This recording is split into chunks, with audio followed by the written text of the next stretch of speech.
has been a favorite character of mine for RWBY ever since Volume 1.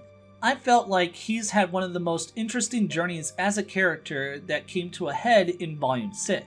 So I'd like to take the time to go over Jaune's journey while still within the context of Volume 6 in this video. Jaune in Volume 1 can come across as pretty unlikable due to his unsavory, selfish behavior when it comes to Weiss and his initial actions during initiation. This all stems from his intrinsic goal to become a huntsman and be like the celebrated warriors of his family and ancestors.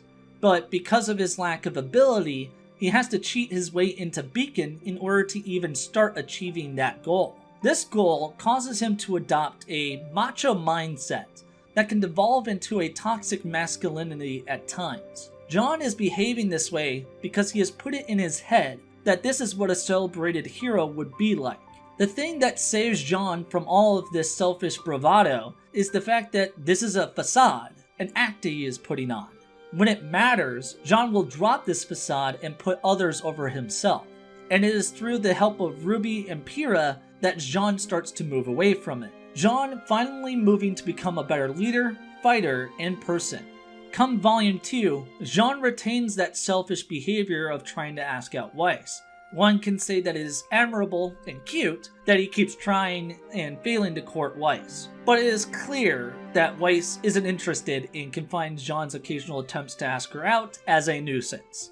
This fixation causes him to not notice what is going on with Pyrrha. Pyrrha's interest in Jaune is because of how she feels that she can make a legitimate connection with him. Pyrrha's status and accomplishments have caused a sort of emotional chasm to form between her and her peers. Thus, because of how Jaune didn't know who she was when initially meeting her, Pyrrha felt that this was her chance to not have her status negatively impact a potential relationship. The problem for Pyrrha is that she is completely selfless, detrimentally so. Pyrrha puts the wants and needs of others over her own. Since Jaune is interested in Weiss and not her, why would she try to change or pursue him if that is what he wants?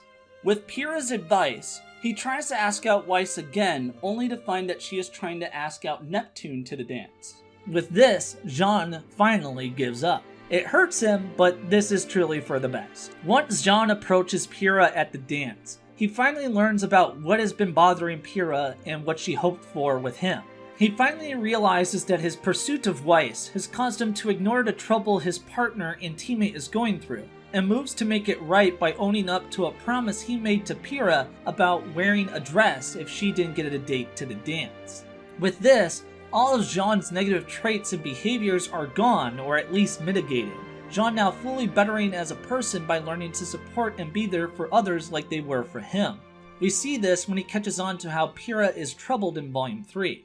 Jaune tries to talk to her about it, but because he doesn't understand the context of her situation, ends up making it worse. What's great is how he blames himself and not Pyrrha for how things went down.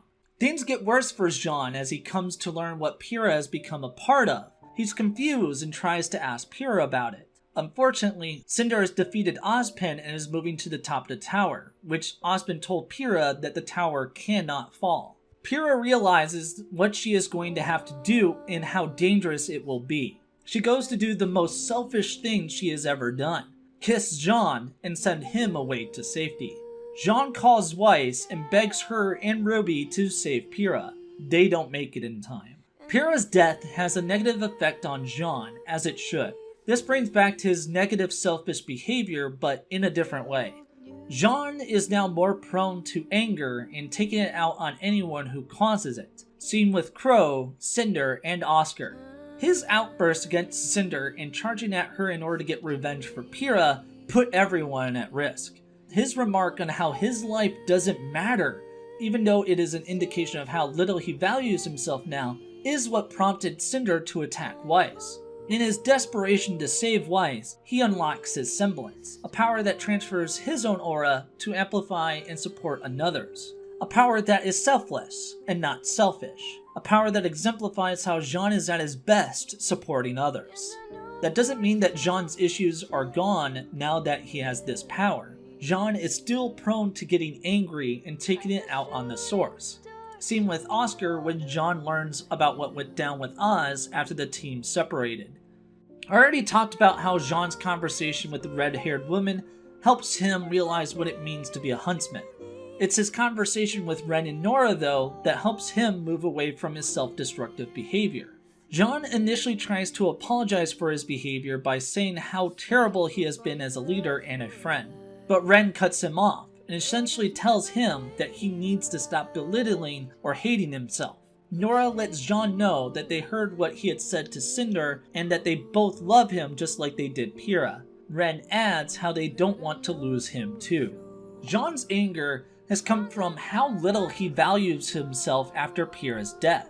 This is why most conversations involving her, Oz, and Cinder have either brought this out of him or sets him off. It's a reminder of his inadequacy, which is why it is important that Nora and Ren told Jaune how much they care about him.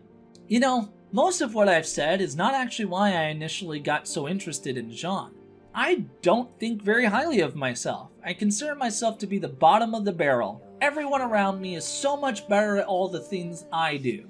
Like, I'm dealing with some major imposter syndrome right now when it comes to my skills as a programmer, despite graduating with a bachelor's in computer science. This is why I regularly find myself getting interested in the stories of characters who are not as good as their peers. Thinking of characters like Joey Wheeler from Yu-Gi-Oh! And Aoi Fukasaku from Coppelion. A more recent example I watched that actually put forth an alternative to my feelings of inadequacy is Pet Girl of Sakura So, with the characters Rita and Sarada. Rita is how I currently feel and could end up as. Rita gave up on her artistry because of regular comparisons to her better peer. Sarada, on the other hand, gets to see the work all the geniuses around him put into their craft, and that ultimately inspires him to keep going and try to get better. He does have to deal with the crushing reality of how his better peers can inadvertently take out the wind from his sails. This is why that inadequacy I just mentioned is something I wish they explored more with Jaune. I've spoken and written about how I wish there was a scene between Jaune and Ruby back in Volume 4 about what happened with Pyrrha.